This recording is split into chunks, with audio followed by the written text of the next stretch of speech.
अकोला जिल्ह्यातील संपूर्ण शेतकऱ्यांना कर्जमाफी मिळावी, सोबतच त्यांना नुकसान भरपाई देण्यात यावी ही मागणी होत आहे। त्यासाठी उरळ भागातल्या 2 युवा शेतकऱ्यांनी शहरातील सिव्हिल लाईन्स पोलीस स्टेशनच्या अगदी समोर एक वेगळे आंदोलन केले।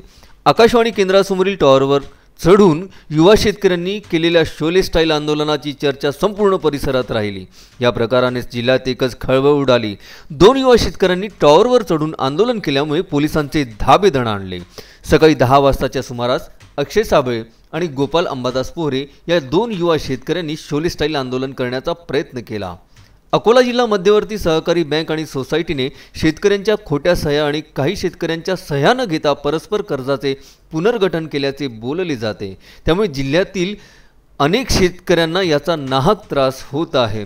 जिल्ह्यात सतत पावसामुळे कापूस, सोयाबीन, उडीद, मूग या रोकड पिकांचे मोठ्या प्रमाणात नुकसान झाले। त्यामुळे शेतकऱ्यांना हेक्टरी 25,000 रुपये मदत तत्काळ मिळावी ही मागणी होत आहे। त्यासाठी या 2 युवा शेतकऱ्यांनी हे अनोखे आंदोलन केले।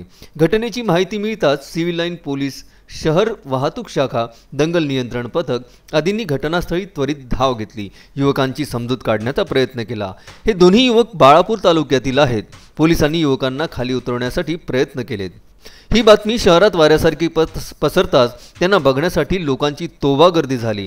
पोलीस, महसूल विभाग, अग्निशमन दल, वीज वितरण कंपनी, वैद्यक पथक देखील यावेळी तैनात करण्यात आले।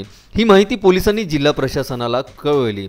आपल्या मागण्या पूर्ण न झाल्यास हे आंदोलन जिल्हाभर छेडण्यात येईल असा इशारा युवा शेतकऱ्यांनी यावेळी दिला। बाळासाहेब गणोरकर, विदर्भ न्यूज, मूर्तिजापूर।